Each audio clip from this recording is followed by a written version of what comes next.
बोला और कहा कि यदि तुम लोग सोचते हो कि तुम लोग मिलकर हमारे डॉलर को नीचा दिखाओगे तो मैं तुम पर 100% टैरिफ लगा दूंगा।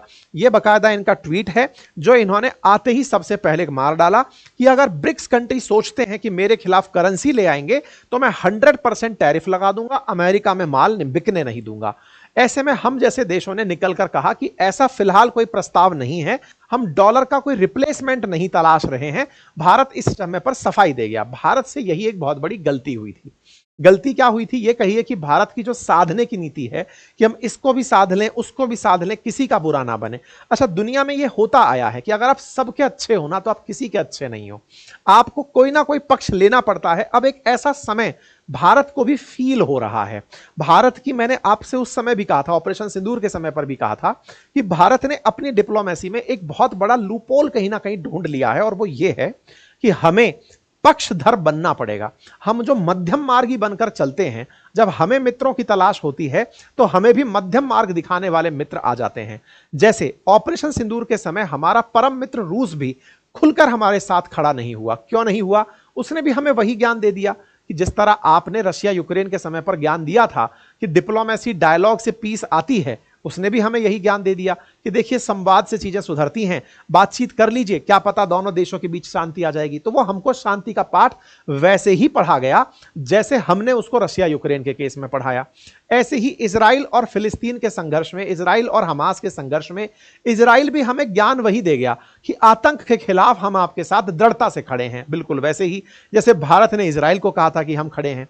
लेकिन तुर्की और अजरबैजान खुलकर पाकिस्तान के साथ आए क्योंकि पाकिस्तान ने अपने आप को पहले ही पक्षों में डाल रखा है। हां, पैसे वाला देख करके वो भले ही पिघल जाए कि अमेरिका के साथ जाना है कि चीन के साथ, लेकिन वैसे उसने अपने स्पष्ट तरीके बना रखे हैं कि इन देशों के साथ रहना है, इनके खिलाफ रहना है। खुल के बोलता है कि मैं इजराइल के खिलाफ हूं, खुल के बोलता है कि मैं फिलिस्तीन के साथ हूं। इसका मतलब पाकिस्तान तुलनात्मक रूप से ज्यादा अच्छा स्टैंड लेता हुआ इन दिनों दिखाई दिया। वहीं भारत ने सबको साधने के चलते किसी को भी अपने साथ नहीं पाया, या कहिए सबसे सांत्वना पुरस्कार पाया कि वेल डन बेटे, बहुत अच्छा किया, लेकिन आपके साथ आपके जीतने के जश्न को साझा करने कोई नहीं खड़ा हुआ। ठीक है, ऐसे में भारत ने इस समय जब यह कहा कि ब्रिक्स करेंसी के समय पर नहीं सर हमारा कुछ भी ऐसा प्लान नहीं है, उसी समय पर ट्रंप को समझ में आ गया कि इनकी दूखती नस है टैरिफ। तो ट्रंप ने हमें टारगेट करना शुरू किया, टैरिफ किंग कहकर पुकारना शुरू किया कि बेटा अब एक डर गया।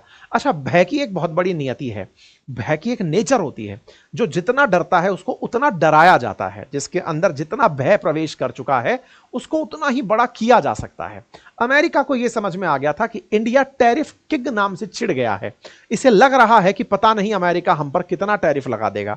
इसके चलते हम अमेरिका के हर उस दुस्साहस को स्वीकार करते चले गए। भारत को हर जगह टैग कर देना, आप टैरिफ किंग हैं, आप सबसे ज्यादा टैरिफ लगाते हैं, जबकि इन्होंने खुद कैलकुलेट किया तो हमारा नाम टॉप में नहीं था, लेकिन इन्होंने हमें फिर भी टॉपर ही कहा, सबसे ज्यादा टैरिफ आप ही लोग लगाते हो। खैर, ऐसे में भारत और चीन की नजदीकियां अमेरिका में आए ट्रंप के कारण बढ़ना शुरू होने ही वाली थी। भारत ने फिर एक गलती कर दी, और वो क्या था? चीन ने इस बीच में हमारे साथ हैंडशेक करने का प्रस्ताव दिया कि देखो साहब, मैं आपके साथ बातचीत कर सकता हूं, अमेरिका के ट्रंप के टैरिफ को हम लोग न्यूट्रलाइज कर सकते हैं।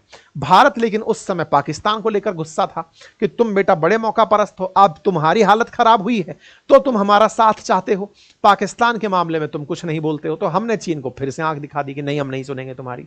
ऐसे में कुल मिलाकर अमेरिका हम पर टैरिफ घोषणा करने में कामयाब हुआ, और चीन का ऑफर हमारे पास होते हुए भी हमने उसको स्वीकार नहीं किया। कुल मिलाकर परिणाम यह निकला कि यूएस का टैरिफ दुनिया में कहर बन के बनपा, और इस बीच में चीन ने अपने पड़ोस में, भारत के पड़ोस में जो देश थे उनको टटोल लिया, चाहे मोहम्मद यूनुस हो या पाकिस्तान हो, उनके साथ उसने डील कर ली। कुल मिलाकर चीन ने भारत के दुश्मनों को, हालांकि उनके पास कोई कैलिबर नहीं है, फिर भी उन्हें दाना डालकर अपने पक्ष में करने का काम कर लिया। रूस बैठा बैठा ये सब चीजें देख रहा था कि भारत जैसा इतना बड़ा बाजार, दुनिया की चौथी अर्थव्यवस्था बनने को तैयार, परचेजिंग पावर पैरिटी में दुनिया का तीसरा सबसे बड़ा देश, अब ये इस तरह से अगर संघर्षरत रहेगा तो सही नहीं है। इस समय रूस फिर से हमें एक तरह से बड़े भाई की तरह पाथ बियरर बनकर खड़ा है, साथ में खड़ा है और कह रहा है कि देखो भाई, फिर से एकजुट हो जाओ, जो आपने पहले प्रयास किए थे उनको वापस से शुरू करो, ट्राई का वापस से बनाते हैं, मिलकर के कुछ करते हैं। ऐसी स्थिति में रूस ने अभी जो यूक्रेन डिप्लोमेटिक जो रिबैलेंसिंग का काम चल रहा था उसे देख करके ये समझ लिया कि ट्रंप के हाथ में कुछ नहीं है, हमें सबको मिलकर के एकजुट होना पड़ेगा। और पुतिन ने उसके नजारे दिखाने शुरू कर दिए, क्योंकि पुतिन ये जानते हैं कि जो डराने वाला है अगर उसे एक बार धमका दिया जाए ढंग से तो वो पीछे हट जाता है। और ट्रंप के साथ हुआ भी ऐसा। पहले चीन ने धमकाया कि हम तुम्हारे टैरिफ से डरने वाले नहीं हैं, ट्रंप पीछे सरक गए और सरक करके चीन को वापस से न्यूट्रलाइज कर दिए। इसी तरह से पुतिन ने धमकाया तो ट्रंप उन्हीं को भला बुरा कहने लगे, लेकिन कुछ बिगाड़ नहीं पाए। तो इन दोनों ने ट्रंप का डर जो है ना वो दुनिया से निकालने का काम किया। जब दुनिया से निकालने का काम किया तभी दुनिया की नजर में ये लोग लीडर बनकर दिखाई दिए।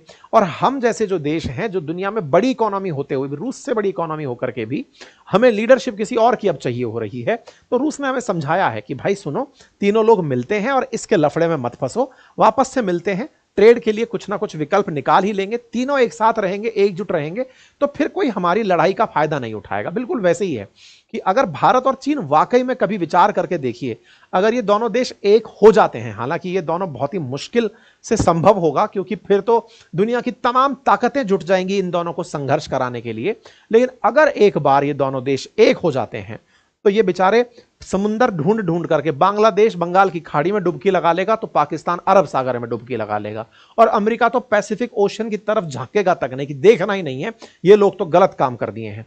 मतलब इस तरह की स्थितियां बन जाएंगी। मतलब भारत और चीन का झगड़ना दुनिया में बहुत से देशों के हित में है। इसी बीच में एक न्यूज इस समय पर ट्रेंड कर रही है, और खबर यह है, फेक खबर है हालांकि ये, कि रूस ने पाकिस्तान के साथ डील कर ली है। ऐसी न्यूज को स्पुतनिक ने ही अपनी तरफ से फैक्ट चेक करके कहा है कि ये फर्जी खबर है। तो आपके पास भी अगर ये खबर आई हो तो इससे प्रभावित आप ना हो, ये एडिशनल है। बाकी आप इस विषय पर क्या सोचते हैं, अपनी राय कमेंट बॉक्स में जरूर बताएं। क्या वाकई में भारत को चीन के साथ सोचना चाहिए कि हम इसके साथ आगे बढ़ें, और अमेरिका का जो राग फैला हुआ है क्योंकि वो सगा किसी का नहीं है, ऐसे में क्या ट्रॉयका का भविष्य है? क्या तीनों देशों को मिलकर के वाकई में एकजुट होना चाहिए?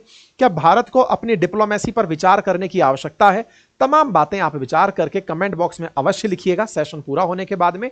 और अपनी राय जो आप लिखते हैं, ऐसा नहीं है कि मैं उसे नहीं पढ़ता हूं, लेकिन उन सब पर मैं रिएक्ट नहीं कर पाता हूं, लेकिन आपके राय को लोग बहुत पढ़ते हैं। जो आप लिखते हो ना, बहुत सी एजेंसीज आकर के आपकी चीजों को पढ़कर जाती हैं, तो अपनी राय को खुलकर रखें। फिलहाल के लिए इतना ही। चैनल पर नए हैं तो सब्सक्राइब कर लें, साथियों से अवश्य साझा करें।